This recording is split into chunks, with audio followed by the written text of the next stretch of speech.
Now, stereo, three-dimensional sound, the biggest contribution to music since Barnum and Bailey. A quiet evening with friends. And the new equipment. My mama told me never to look into the light of the sun, but I said, Mama, that's where the fun is. Hey, it's Mazzy. Lakeside Chat, number 5. If I'm backlit, that's the way it is on this early morning at Lake Washington. This is a series of videos outside. I'll do one every Friday by the lake.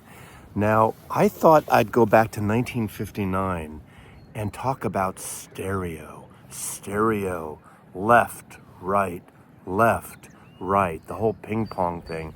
I want to start with a series of records by Enoch Light. Now, these are all Enoch Light records, and these are provocative percussion, persuasive percussion, and he was a band leader, a violinist, a recording engineer, and really saw the potential in stereo. Remember in the late 50s, mid to late 50s, stereo LPs were coming of age. The whole, what we now call bachelor pad and lounge music happened and went into the 1960s. And so I want to start out with this series of records because not only are they great recordings and wonderful just details of sonic splendor, it really kind of started started a genre. First, this provocative percussion. Now, he would go on to do all these albums into the 60s, cha-cha records. A whole cottage industry started with artists like Martin Denny doing the tiki Polynesian Hawaiian lounge music, Les Baxter as well. Even the lush, beautiful records like Jackie Gleason, things like that. Of course, the Latin sound of Esquivel. Also, in the 90s, there was a renaissance and the whole CD era. A lot of these sort of lounge, tiki lounge, bachelor pad musics were reissued on compact disc. I have a ton of them. They're great, like bongos from space age music. But these were great. Now, originally, Joseph Albers did the illustrations on this, and it had a modern effect. Enoch Light was one of the first creators of records that really pioneered the gatefold because he wanted to have all the information, how these records were mic'd, how they were recorded, all details about what was going on in it.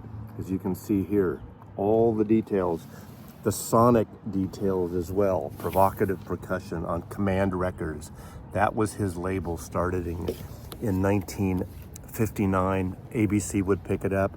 Volume 2, look at these wonderful cover records. Now, not just Joseph Albers, but Charles E. Murphy continued with some of these illustrations, very kind of mid-century, modern, again, with all the diagrams and all the liner notes of what these musics are about, how these records were recorded.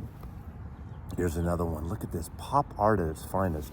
I just love these. I have a massive collection, about 100 of records. These going into Martini Lounge records. You know, they started also doing a lot of these lovely kind of curvy women on the cover. And of course, with the Martin Denny, the Polynesian taboo and that exotic southeastern look. We know that, what was the record? The parody of that, Throbbing Gristle, the parody of the Martin Denny record that came out. Here's another one, Pervasive.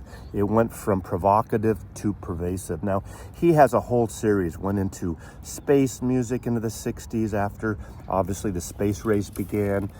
Also in 1967, he would start recording vocals, and there was a group, The Free Design, that he would record a series of wonderful pop records, very much like the Association Sunshine Pop, meticulously recorded records. Pervasive percussion, a lot of bongos, a lot of left-right. They called it ping pong music because literally it'd be wide stereo jumping to the left, going to the right, like kind of ASMR things there as well. Here's another one.